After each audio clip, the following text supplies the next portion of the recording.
Welcome to an all-new episode of St. Louis Presents. And Debbie, I've got a question for you. Yes. You're familiar with that organization, AARP? Yes. Why am I on their mailing list? I don't know. I have no idea. Why would that be? That's for retired people. I mean, old people. Anyway, And we're still working hard. I know. I got something in the mail from them today. I'm always getting things from them, and I usually throw them away because I think this is about old people, nothing to do with me.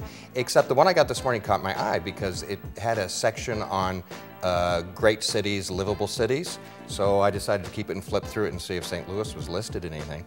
And they had all these categories like the easiest city to get around in.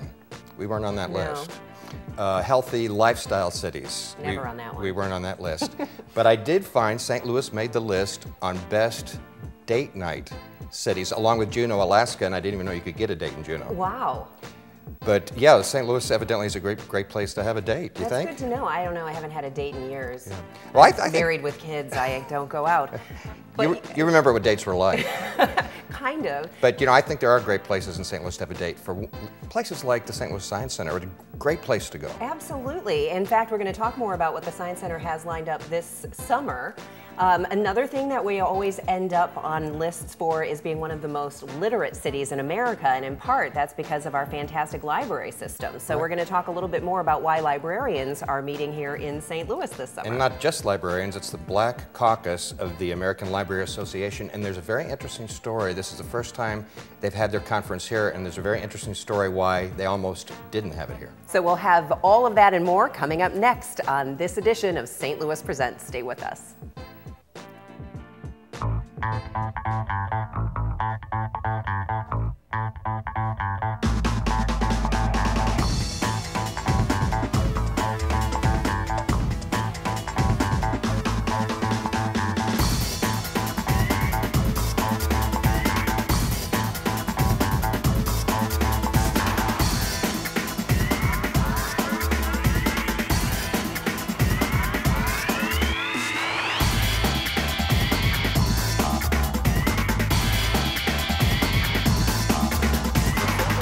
Center has some really exciting events opening up this summer, from a new film at the Omnimax to an exhibit that's out of this world. Here to tell us more about both is Jackie Mollet, the Managing Director of Visitor Services. Thanks for being here. Thanks for having me, Debbie. Now, I imagine summer is a really busy time because the kids are out of school and somehow we have to keep them entertained and occupied. So how much busier does it get? We get significantly busier in the summer, so we look forward to our family audiences as well as the tourists that come to St. Louis and enjoy all of the attractions in the city. So we're talking about aliens, robots, and androids. Correct. But these are not necessarily all the same thing. No. So our new film in the Omnimax, which opens June 5th, is Robots, and it talks about, it really shows the advancements that have come on in robotic technology in the last couple of years. And so there's from all over the world, from the United States, from Japan, from Europe, all of these research teams that are developing this technology. Robots are becoming more and more in our lives. We use them more and more. There's one scene in the film that actually has a robot learning to fold laundry, which everybody is very excited about. Will it do the laundry and pick it off the floor? They haven't gotten there yet, yes, but folding the laundry is a big thing. And then humanoids are robots that have taken on human characteristics, and they're actually learning. There's artificial intelligence is gaining a lot of speed, and so these robots and humanoids are learning more and more about how to really act like humans. Which is interesting and kind of scary. It's a little scary, a little creepy. Yeah. Now I understand. Now, is it an animated film or is it with real robots? Because Simon Pegg is doing a voiceover, right? And he's one of my favorites from Hot Fuzz and Shaun of the Dead. So he is the voice of Robo-Thespian, and Robo-Thespian is kind of the narrator, the MC of the movie, and he introduces us to all of the other robotic characters in the film, but it's live action. And now where do the aliens come in? So Aliens, Alien Worlds and Androids is our new special exhibition. That'll be in Boeing Hall this summer. And it also talks about, are we alone in the universe? It kind of is science fiction meets science fact. So there's replicas of Iron Man, of C-3PO, of Terminator. And then it also talks about and has science content from JPL, the Jet Propulsion Lab in Los Angeles, that follows the Mars rover. So another robotic kind of element in it, but it also follows the Mars rover and what they're learning about traveling or getting to Mars.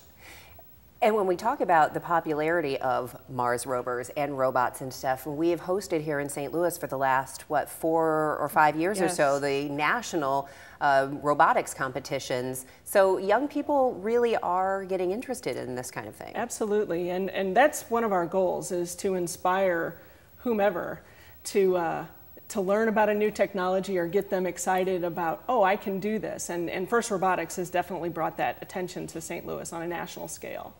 Now, when we are having the alien exhibit, will we actually see different versions of aliens?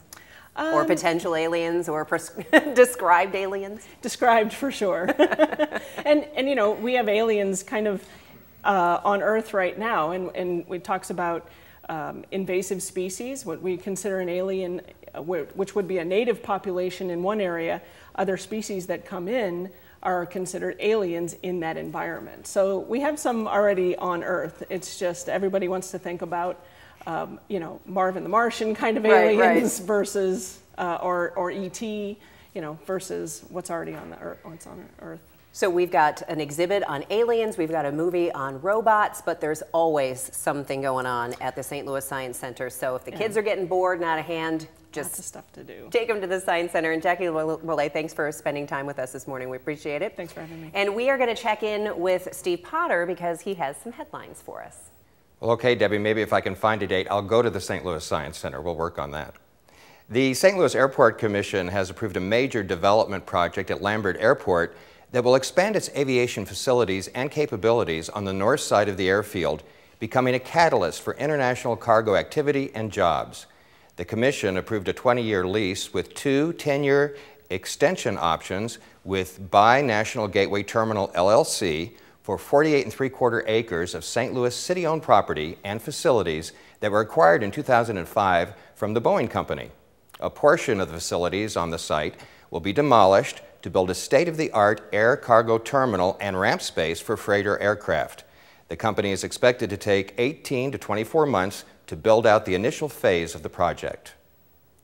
The city's sustainability director, Catherine Werner, is reminding residents that if you registered a Milkweeds for Monarch's Garden, you can arrange to pick up a garden sign at City Hall. Reserve your garden sign by sending the registered garden address to wernerc@stlouismo.gov. For more information, call 314-622-3201. MoDOT has closed the second lane of the Poplar Street Bridge, heading westbound from Illinois into downtown, as crews construct a new driving surface on the right westbound lanes. Drivers may want to consider alternate routes, including the Stan Musial Veterans Memorial Bridge, the Eads Bridge, and the Martin Luther King Bridge. The closed lanes are scheduled to reopen in July. For real-time traffic, visit gatewayguide.com. And Debbie, I don't know if you know this or not, but I love traffic. I always wanted to be a traffic reporter. Could you see me like doing the traffic? Could you see me doing traffic from the STL TV Jetcopter 1 maybe? Sure. And no bumper-to-bumper traffic in the air. So. Yeah, I'm not a big fan of traffic myself. Anyway. The Black Caucus of the American Library Association is going to be holding its 9th National Conference of African American Librarians, and they'll be doing that in St. Louis for the first time this summer. And here to tell us more about the events and the speakers scheduled and other things, please welcome Makiba Foster. She's the conference co-chair. Hi, Makiba. How are you? Very excited to be here. This is coming up in August, is it? August, and we are ecstatic about being here in St. Louis.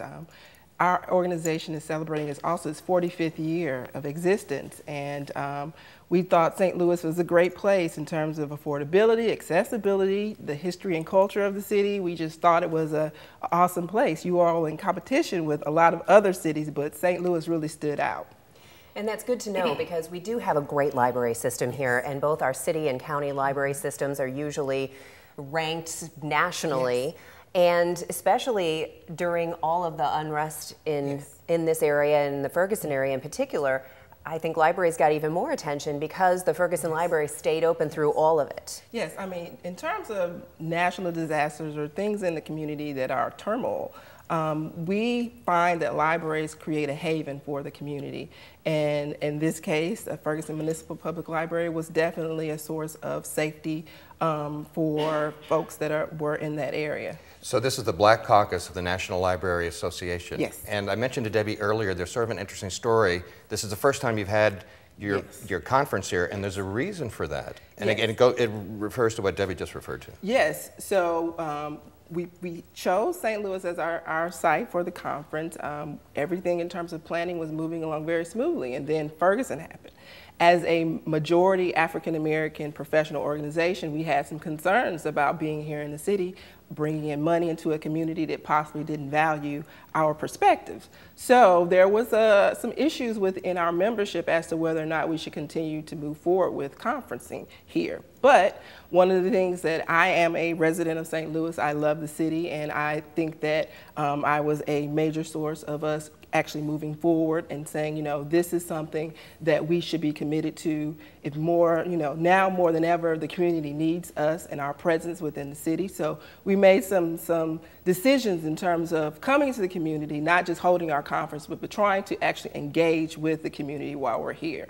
So one of the things that we wanted to do was to create a source of safety or peace, or just a nice gesture towards the community. And one of the things that we did was we donated a tree in memory of Michael Brown. This was something that we saw as a goodwill gesture. However, others saw it as something 24 different. hours later, it was gone. Less than 24 hours, it was gone. Was there ever any follow-up on exactly what happened with the tree? We don't know. We do know that the city replaced it. There was a plaque at the base of the tree. I think that's still being replaced, but the tree has been replaced. But the good news is you decided to hang in there. Definitely, we decided to hang in there because the conference has a lot to offer folks in the city. Well, why does the Library Association need a Black Caucus? Well, some of the history of the American Library Association was that it was not very inclusive, and that 45 years ago, when you would pick a conference city, you had members that were African American and they couldn't stay in the hotels. So this was late 60s. So one of the things is that people of color within the American Library Association said we need to really move forward to make our organization more inclusive and more diverse. So there's still issues within our profession, which is why we still conference, that our profession is not as diverse as it could be, is not necessarily representative of the communities that we serve. So it's still work to do. Well, I am a huge fan of libraries, and I'm proud to say I am the Duchess of Central Library on Yelp. I have more check-ins than anyone. Wow. Hey, you know, it's on my resume. Wow. Not really, but it should be.